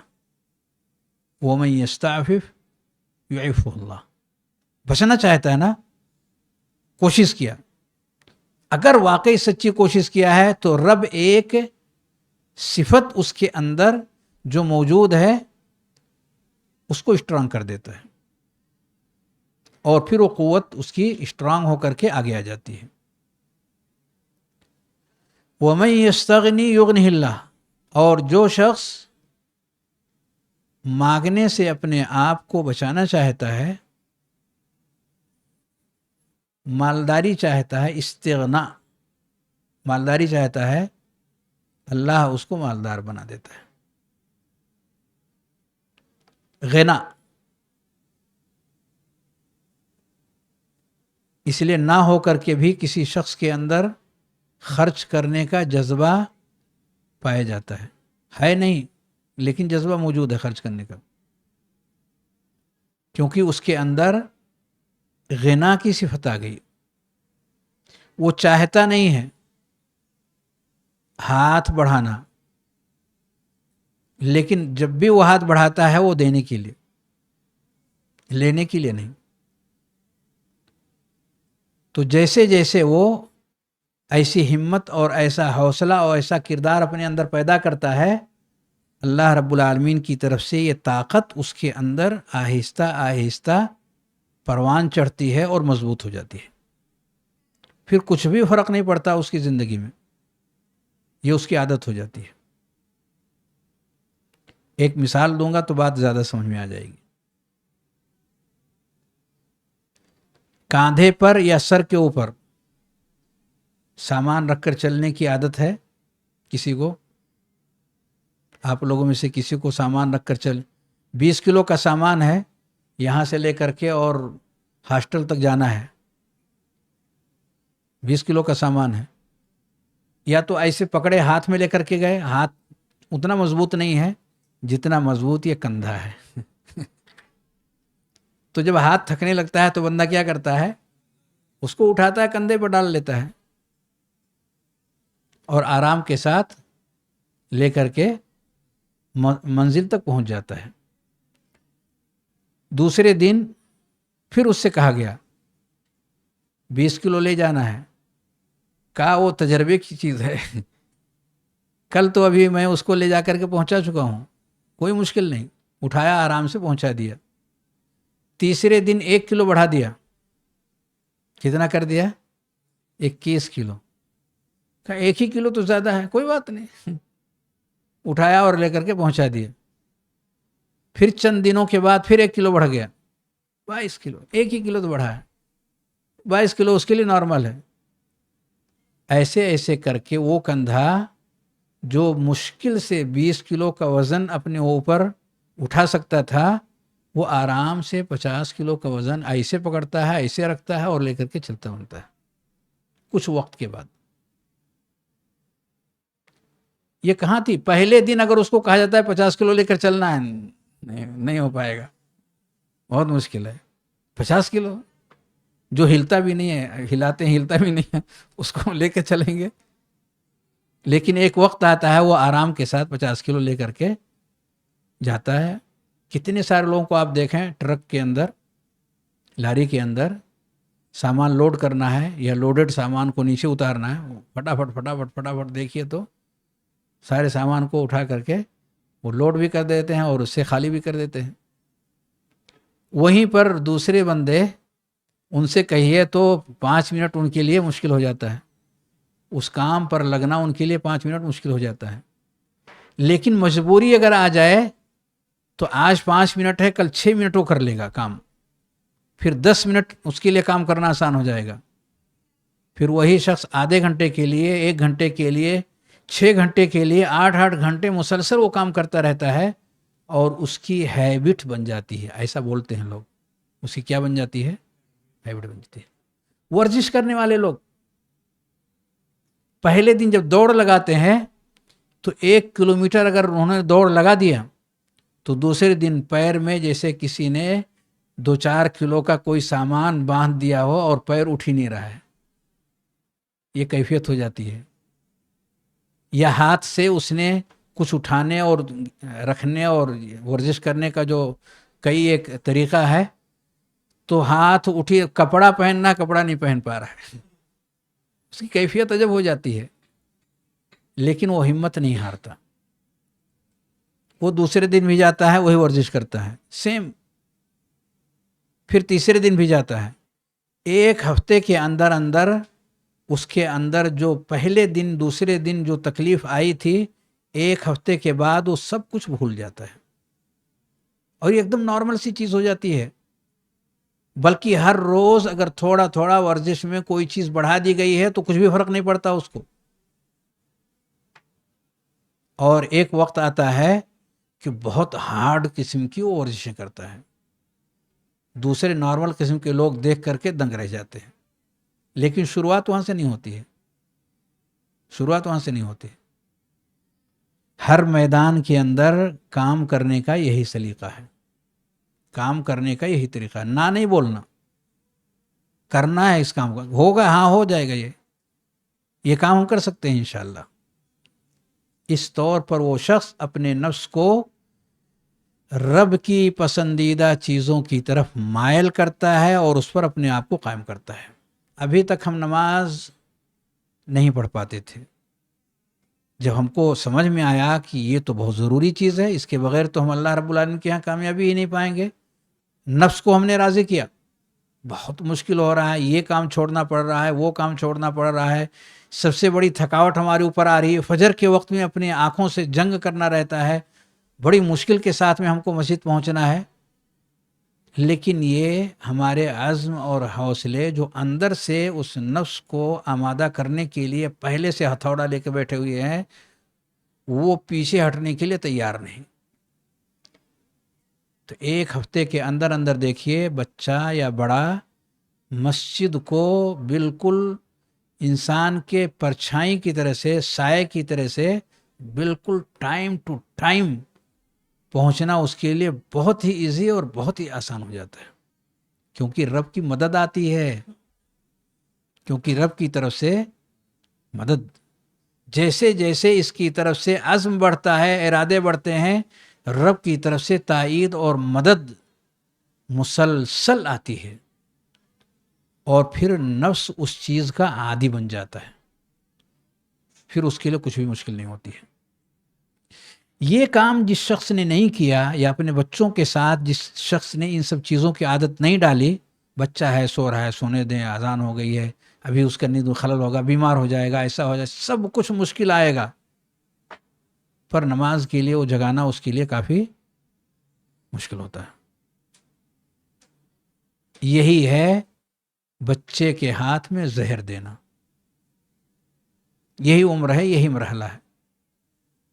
لیکن اگر یہ کام حوصلے کے ساتھ کر لیا گیا، وہ بچہ جوں بڑا ہوگا، مسجد سے اس کا تعلق یا خیر کے اعمال کے ساتھ اس کا تعلق وقت کے ساتھ ساتھ کم نہیں ہوگا، اسی پر قائم نہیں رہنے والا، ڈیولپ کرنے والا ہے، کیونکہ اس کے اندر کا حوصلہ بڑھ رہا ہے، وہ بڑھنے والا ہے، آہستہ آہستہ وہ بڑھتا چلا جاتا ہے۔ تو جب ہم نے یہ سلسلہ رکھا تو ہمارا نفس شیاطین کے ان حملوں کے لیے جس کے لیے وہ نفس کو تیار کرنا چاہتے ہیں وہ نفس سے گھبراتے ہیں اور بھاگ کھڑے ہوتے ہیں۔ آئیے ذرا دیکھیں آگے آگے کیا ہو رہا ہے۔ ٹائم ختم تو نہیں ہوا؟ اچھا، ماشاء اللہ۔ تو جب اس سے پوچھا گیا کہ سب سے زیادہ سردار سے قریب کون ہے، سردار یعنی دل سے قریب کون ہے، اس کا کون وزیر ہو سکتا ہے، یا کس کی سب سے زیادہ اس سے جمتی ہے، تو لوگوں نے نفس کا نام لیا کہ بھئی یہ نفس ہی ہے، یہ جو چاہے گی سردار اس چاہت کو کبھی رد نہیں کرے گا۔ نفس کے اندر کی چاہت آ گئی کہ آج وہاں جانا ہے، آج وہاں جانا ہے، تو بس وہ پکا ہو گیا، دل اس کو فوری طور پر تسلیم کر لے گا۔ لیکن اگر وہ نفس مطمئنہ ہے تو ایسی چاہتیں جو رب کی چاہتوں سے بالکل اپوزٹ میں ہوں فوراً رد کر دے گا۔ جیسے ہی وہ خیالات اس تک پہنچائے جائیں گے نفس تک، فوراً رد کر دے گا، اور صرف ان چاہتوں کو وہ قبول کرے گا جو رب کی مرضی کے مطابق ہیں۔ فقال لعوانہ، تو اس ابلیس نے اپنے دوستوں اور ساتھیوں اور چیلوں اور اپنے لوگوں سے اس نے کیا کہا، ادخلوا علیہا من مرادہا، ذرا اس نفس سے چپک کر کے دیکھیں اس کی تمنائیں کیا ہیں۔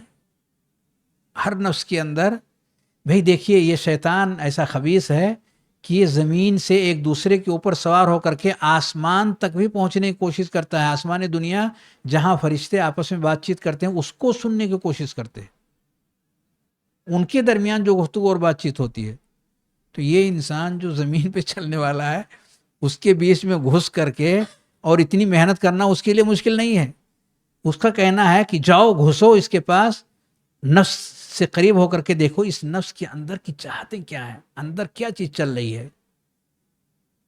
یہ صلاحیت اللہ نے اس کو دیا ہوا ہے، تو جا کر کے گھس کر کے اور وہ سمجھنے کی کوشش کرتا ہے اس کے اندر کی کمزوری کیا ہے، کیا کیا چاہتے ہیں، کیا چل رہا ہے اندر کیا چل رہا ہے۔ تو جب یہ اس کے سمجھ میں آتا ہے کہ یہ فلاں فلاں چیزوں کو پسند کرتا ہے جو کہ معصیت والے راستے ہیں، اس کے سمجھ میں آ گیا تو اس کی اس کمزوری کو فوراً پکڑ لیتا ہے۔ دیکھیے، ادخلوا علیہا من مرادہا، دیکھو اس کے اندر کی چاہتیں اور تمنائیں کیا ہیں، وہاں سے اس کے پاس جاؤ۔ وہ نماز پڑھنا چاہتا ہے، دین پسند ہے، تو اس کو نماز کی طرف لاؤ، اس کو نماز سے روکو نہیں، فوراً تمہارا مخالف ہو جائے گا۔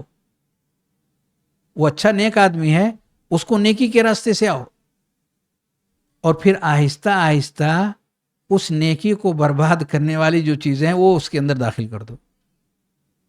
ادخلوا علیہا من مرادہا، اس کی چاہتوں کے راستے سے اس کے پاس جاؤ، خلاف میں نہیں، اس کی موافقت میں جاؤ، تو وہ آپ کو اہلاً و سہلاً ویلکم کرے گا۔ وہ وانظروا مواقع محبتہا، اور کیا کیا چیزیں اسے پسند ہیں ان پسند والی چیزوں کو اس سے قریب کرو۔ وما ہوا محبوبها، اس کا محبوب کون ہے، کیا ہے، کیا کیا چیزیں ہیں، یہ سب جاننے کی کوشش کرو۔ فعدوها به، اس کو وعدہ دو، یہ تم نے جو چاہا ہے، یہ جو تمہاری چاہت ہے بہت بہترین چاہت ہے، یہ تم کو مل کر کے رہے گی۔ ومنوها ایاہ، اس کی تمناؤں میں اس کو داخل کر دو۔ وانقشوا صورت المحبوب فیہا، اور جو اس کی پسندیدہ ہے اگر حرام چیزیں ہیں خاص طور سے، تو اس کی تصویر اس کے دل کے اندر نقش کر دو، چھاپ دو، یہاں تک کہ بیداری میں یا نیند میں اس کو صرف اپنا محبوب ہی نظر آئے، دوسرا اور کوئی نظر، وہ سوئے تب بھی جاگے تب بھی اس نفس کے اندر جو چیز ایسا نقش کر دو کہ اس کو جب بھی کچھ سوچنا رہے، جب بھی کچھ دیکھنا رہے، تو وہی ایک نظر آئے، کوئی دوسرا نظر نہ آئے، ہمیشہ بے چین ہے اس کے بغیر۔ فَإِذَا اطْمَأَنَّتْ إِلَيْهِ وَسَكَنَتْ عِنْدَهُ، جب تمہاری طرف سے یہ تمنائیں، تمہاری طرف سے یہ وعدے، تمہاری طرف سے یہ خواہشات جب اس تک پہنچیں اور وہ اس کی طرف راغب ہونے لگے، اس کی چاہت ہو اور زبردست کام ہو رہا ہے، یہ اس کے اندر حوصلہ آنے لگے، فَطْرَهُ عَلَيْهَا كَلَالِيبَ الشَّهْوَةِ، تو وہ کانٹے دار جو چیزیں ہوتی ہیں پکڑ کے سامان کو اوپر اٹھاتی ہیں، تو شہوت کے وہ کانٹے دار چیزوں کو اس کے اوپر ڈال دو. ثم جروها بها الیکم، اور پھر اسی کانٹے دار چیزوں کے ذریعے سے اس کو اپنے پاس کھینچ کر کے لاؤ، وہاں سے اس کو کھینچ کر کے اپنے پاس لاؤ. یعنی اس کی چاہت والی چیزوں کو اس تک پہنچا کر کے اور اس کو اپنے موافق بنا کر کے ایسی چیزیں اس کے اندر ڈال دو کہ وہ بس اسی کی تمنا کرتا پھرے، اور اسے کہو اگر یہ چیز حاصل کرنی ہے تو آپ ہماری مانیں، آپ ہمارے مشورے کو قبول کریں، یہ مشورہ ہے، یہ راستہ ہے، یہ کام ہے، یہ کرو گے تو آپ کامیاب ہوگے، ورنہ تمہیں کامیابی نہیں ملنے والی. پھر اس کو کھینچو اور جہاں جہاں بھی کھینچ کے لے جانا ہے وہاں لے جاؤ. تو ایسا اگر آپ کر لو گے نفس کے ساتھ میں، اور نفس کو اگر آپ منوا لیے، تو وہ دل کے ساتھ خیانت کر بیٹھے گا. وہ نفس کیا کرے گا؟ دل کے موافق نہیں رہے گا، دل کے خلاف چلا جائے گا. فَإِذَا خَامَرْتَ عَلَى الْقَلْبِ وَصَارَتْ مَعَكُمْ عَلَيْهِ، جب وہ دل کے خلاف ہو گیا، خائن ہو گیا. جیسے کہ آج بھی بہت سارے لوگ ایک ہی بستی کے اندر رہتے ہیں اور ایک دوسرے کی سرگوشیاں اپنے دشمنوں تک منتقل کر دیتے ہیں. کون ان کا دشمن ان کو پتا ہے، ان کا دشمن کون ہے، اور ان کی باتیں ان کو اور ان کی باتیں ان کو، یہاں کی چیز وہاں اور وہاں کی چیز وہاں، یہ سب کرنا لوگوں کے لیے کافی آسان ہو جاتا ہے. وہی کام یہ کر رہا ہے. وَصَارَتْ مَعَكُمْ عَلَيْهِ، اور یہ تمہارے ساتھ مل کر کے دل کے خلاف ہو گیا یہ نفس. مَلَكْتُمْ ثَغْرَ الْعَيْنِ وَالْأُذُنِ وَاللِّسَانِ وَالْفَمِ وَالْيَدِ وَالرِّجْلِ، تو کئی ساری کمزوریوں پر تمہارا غلبہ ہو جائے گا. کئی سارے پوائنٹ جو کمزوریوں کے ہیں، وہ قلعہ جس کے اندر یہ دل اپنے آپ کو چھپا کر کے بیٹھا ہوا ہے، اس قلعے کے کئی سارے ایسے راستے جو کہ کمزور راستے ہیں، ان راستوں سے دشمن اندر جا سکتا ہے. جب تم نے نفس پر غلبہ حاصل کر لیا اور اس کو اپنے موافق بنا لیا، تو اس نے جا کر کے کنڈی اور دروازہ کھول دیا قلعے کا. اب دشمن اس راستے سے اندر داخل ہو جائے گا. دیکھیے کیسے ہو رہا ہے. ایسا کرنے سے تم کئی سارے سرحدوں کے مالک ہو جاؤ گے، کئی سارے سرحد تمہارے قبضے میں آ جائیں گے، اور دل کا قبضہ اس کے اوپر سے نام کا رہے گا کہ وہ دل کا موافق ہے، لیکن حقیقت میں وہ ہمارا آدمی ہوگا. ملک تم صغر العین، آنکھ کی سرحد کے تم مالک بنو گے. وہ کیا دیکھنا کیا نہیں دیکھنا ہے وہ بتائے گا، ویسا آپ کرو گے. موبائل کھولے گا اور بہت سارے میدان ہیں وہاں جائے گا، آنکھ وہاں اٹھے گی جہاں وہ کہے گا، نہ کہ دل کی رہنمائیاں اور رب کی پسندیدہ. والاذن، اور کان کی سرحد کے بھی تم ہی مالک ہوگے، زبان کی سرحد کے بھی تم ہی مالک ہوگے، منہ کی سرحد کے تم ہی مالک ہوگے، ہاتھ اور پیر کی سرحد کے تم ہی مالک ہو جاؤ گے. یہ ساری کمزور سرحدیں یہ تمہارے انڈر میں کام کرنا شروع، کیونکہ نفس تمہارے تابع ہو گیا، نفس تمہارے تابع ہو گیا، اور نفس کے انڈر میں یہ ساری چیزیں چل رہی ہیں، اس لیے سب کے سب تمہارے اختیار میں آ جائیں گی. مؤلف فرماتے ہیں فرابطوا علی هذه الثغور، ان سرحدوں کو مضبوطی کے ساتھ ان کی نگرانی کرو، ان سرحدوں کی مضبوطی کے ساتھ نگرانی کرو. نگرانی کرنے کا معنی کیا ہے؟ دشمن کو اس کے قریب مت آنے دو. اللہ نے کہا نا وَقُلْ لِلْمُؤْمِنِينَ يَغُضُّوا مِنْ أَبْصَارِهِمْ، مومنین سے کہیے کہ اپنی آنکھوں کو نیچی کر لیں. یہ سرحد کی حفاظت ہے، یہ سرحد آنکھ کی سرحد کی حفاظت ہے. اور جب وہ آنکھ کو نیچی کر لیں گے وَيَحْفَظُوا فُرُوجَهُمْ تو ان کی شرمگاہیں محفوظ ہو جائیں گی. کیسے رب کریم نے سمجھایا ہے کہ سرحد کی حفاظت کرنے سے آپ کی مملکت پہ کوئی اثر نہیں آئے گا.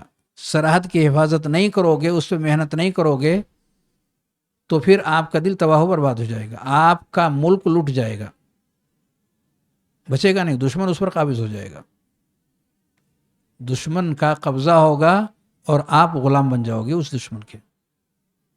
آپ وہ کرو گے جو وہ کہے گا، آپ وہ بولو گے جو وہ چاہے گا. تو حفاظت کرنی ہے. اور وہ ملک بہت اسٹرانگ ہے جس نے اپنے سرحد پر خرچ کیا ہے، سرحد کی حفاظت پر اچھے اچھے فوجیوں کو اچھی ٹریننگ دے کر کے وہاں قائم کیا ہے. لیکن جس ملک نے اپنا قوت دفاع، سرحدوں کی حفاظت کا جو معاملہ ہے اس طرف جس نے توجہ نہیں دیا تو نہ اندر کے لوگ سیف ہوں گے اور نہ ہی اس کی اپنی قوت کسی کام کی رہے گی. دشمن چاروں طرف سے اس کے بیچ میں آسانی کے ساتھ داخل ہو جائے گا. اس لیے مؤلف فرماتے ہیں فرابطوا علی هذه الثغور کل المرابطہ، پوری مضبوطی کے ساتھ اپنی سرحدوں کی حفاظت میں جٹ جاؤ، یہ تمہارے کمزور سرحد ہیں. فمتى دخلتم منها الى القلب، تو جب تم ان سرحدوں کے راستے سے قلعے کے اندر داخل ہونے میں کامیاب ہو گئے، دل قلعے میں بند ہے نا، جسم کے قلعے میں بند ہے، تو جب تم ان سرحدوں کے راستے سے رحمک اللہ محفوظ دل جو اس قلعے کے اندر آرام کے ساتھ قائم ہے، فَهُوَ قَتِيلٌ أَوْ أَسِيرٌ أَوْ جَرِيحٌ، تو ہوگا کیا کہ جیسے ہی قلعے کا دروازہ کھلے گا اور دشمن اس راستے سے کوئی بھی دروازہ، چاہے آنکھ کا دروازہ کھلے یا کان کا دروازہ کھلے یا کوئی بھی دروازہ کھلے، جیسے ہی کوئی دروازہ کھلے گا دشمن فوراً اس دروازے کے راستے سے وہ داخل ہو جائے گا اس قلعے کے اندر. اور قلعے میں سب سے زیادہ جو محنت ہوگی وہ اس بادشاہ کو پکڑنے کی ہوگی جو اپنی مملکت کو چلا رہا ہے. وہ اگر گرفتار ہو گیا، وہ اگر مار دیا گیا، قتل کر دیا گیا، یا قید میں آ گیا، یا زخمی ہو گیا، کچھ بھی ہو گیا، لیکن اپنی بادشاہت والے مقام سے اس کو ہٹا دیا گیا اور وہ جگہ خالی ہو گئی، اس پر سب سے زیادہ فوکس دشمن کی ہوگی. جیسے دروازہ کھلے گا دشمن، ہندوستان میں ایک دروازہ کھلا تھا میسور کا، غداروں نے کھول دیا تھا دشمن سے مل کر کے، انگریز دشمن کے ساتھ مل کر کے. تو دشمن نے سب سے زیادہ محنت کس پر کیا؟ سلطان ٹیپو سلطان، نام سنے ہیں نا؟ چاروں طرف سے دشمن کی فوجوں نے ایک ساتھ مل کر کے اکیلے اس شخص کے اوپر حملہ کیا جو بالکل غافل تھا، کچھ بھی اس کو پتہ نہیں تھا کہ ہمارے اپنے لوگ دشمن کے ساتھ مل گئے ہیں، ہمارے اپنے لوگ دشمن کے ساتھ ملے ہوئے ہیں. جب اس کو میدان میں نہیں پچھاڑ سکے تو اندر کی سرحد میں وہ نکل گئی، کمزوری نکل گئی، اور اس سرحد کے راستے سے دشمن اندر داخل ہو گیا. جب دشمن اندر داخل ہوتا ہے تو سب سے زیادہ فوکس اس کا بادشاہ پہ ہوتا ہے. ان کو قتل کرنا، ان کو قتل کرنا، ان کو راستے سے ہٹانا، یہ اس کا مقصد نہیں ہے، وہ تو کسی کام کے نہیں ہے. اگر سردار گیا تو سب گئے، سردار باقی ہے تو قوت اس کی ابھی ختم نہیں ہوئی ہے، اس کے ارد گرد لوگ اکٹھے ہو جائیں گے. تو اسی لیے کہہ رہے ہیں فمتا دخلتم منہا الی القلب، جب اس راستے سے، وہ اپنے لوگوں سے کہہ رہا ہے، ابلیس اپنے لوگوں سے کہہ رہا ہے کہ اگر اس راستے سے تم، جو سرحدیں ہیں کمزور سرحدیں، اس راستے سے اگر تم اندر داخل ہو گئے، داخل ہونے میں کامیاب ہو گئے، قلعے کے اندر چلے گئے، تو اب وہاں سے سیدھا دل پر حملہ کرو، فہو قتیل، تو یا تو وہ ختم کر دیا جائے گا، یعنی مار دیا جائے گا، موت اس کو حاصل ہو جائے گی، کفر و شرک جیسی خطرناک جو صفات ہیں اس میں وہ ملوث ہو جائے، او اسیر، یا جکڑ لیا گیا بہت ساری خواہشات کے پیچھے، ہم کو مال چاہیے، ہم کو منصب چاہیے، ہم کو فلاں چاہیے، ہم کو اب اس راستے میں ان کو راستے سے ہٹانا ہے، ان کو راستے سے ہٹانا ہے، کتنے سارے قریبی لوگوں کو راستے سے ہٹا دینا ہے، ان کو رشوت دینا ہے، ان کے ساتھ یہ کرنا ہے، ان کے جو کچھ بھی کرنا ہے سب کے لیے وہ تیار ہے، بس اس کو تو اب وہ یا تو مار دیا گیا یا اسے قید کر لیا گیا، او اسیر او جریح، یا لڑتے لڑتے وہ دل زخمی ہو گیا، جب دیکھا کہ دشمن ہمارے بیچ داخل ہو گیا ہے تو وہ کھڑا ہو گیا لڑنے کے لیے، لیکن اس کے اپنے ہی جب اس کے خلاف ہیں اور وہ یکا و تنہا میدان میں لڑ رہا ہے، تو اپنے اور غیر، اندر اور باہر، دونوں نے مل کر کے دونوں جب مل کر کے حملہ کریں گے تو زخمی ہوگا، مارا جائے گا، او جریح مسخن بالجراحات، طرح طرح کے زخموں سے چور وہ گر جائے گا، ولا تخلو هذه الثغور، مؤلف فرماتے ہیں ان سرحدوں کو خالی مت چھوڑو، اس کی حفاظت کرو۔ یہ سمجھا رہے ہیں، اصل میں یہ سب تصویر پیش کر کے یہ سمجھا رہے ہیں کہ یہ لڑائی ہوتی کیسے ہے، شیاطین کے ساتھ انسانوں کی جو لڑائی ہے، اب شیاطین تو نہیں دکھ رہے ہیں کہ بتا دیکھو دیکھو آ رہا ہے، وہ دیکھو آ رہا ہے، وہ دیکھو تمہارے ساتھ ایسا ہو رہا ہے، کچھ دکھ تو نہیں رہا ہے، لیکن علم کی روشنی سے ایک عالم دین اس کو ایسے ذکر کر رہا ہے جیسے کہ دنیا میں دشمن ایک دوسرے کے ساتھ لڑ کر کے اور پھر ان کے اوپر غلبہ اور فتح حاصل کرتے ہیں، تو یہ اندیکھی مخلوق کیسے کرتا ہے، کتاب و سنت کے دلائل ہمیں کیسی گائیڈنگ اور رہنمائی کرتے ہیں، ان سب کا نچوڑ اور خلاصہ سامنے رکھ کر کے اور وہ منظر پیش کر رہے ہیں سمجھنے کے لیے۔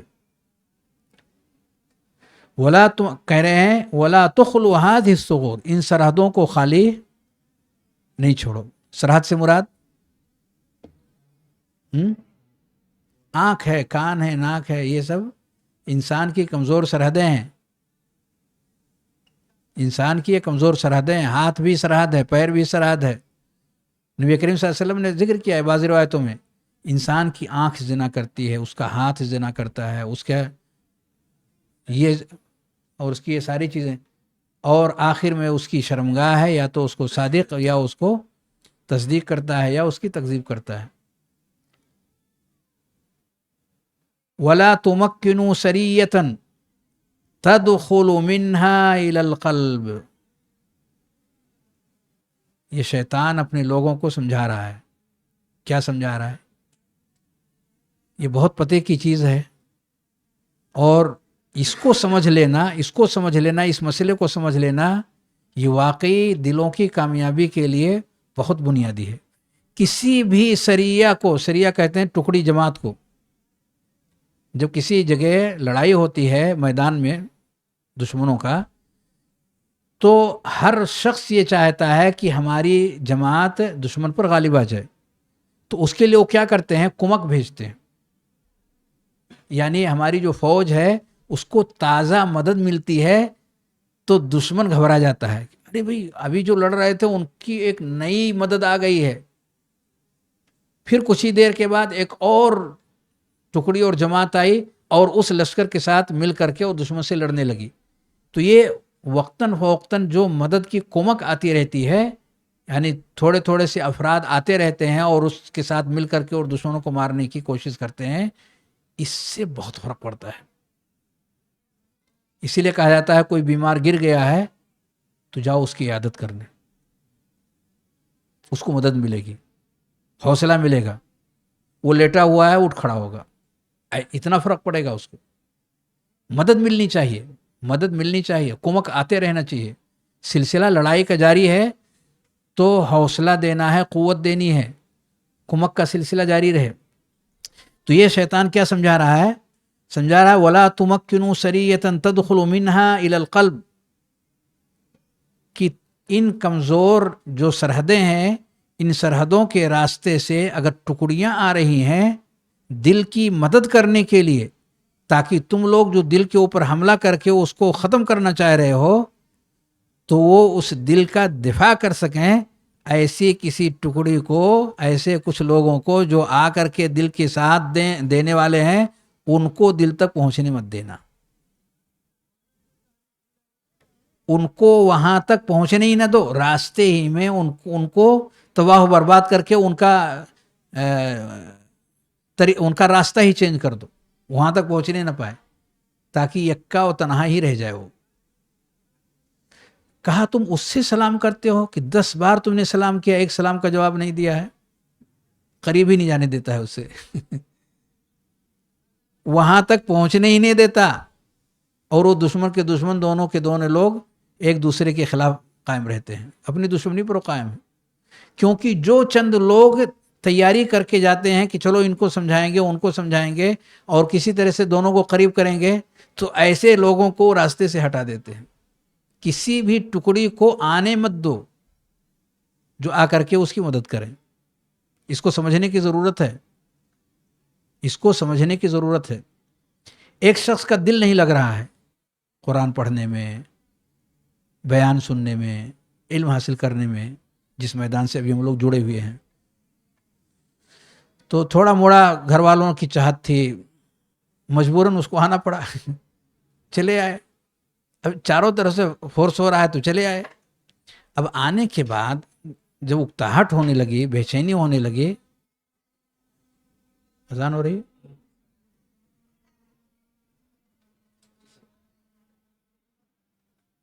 روک دیتے ہیں.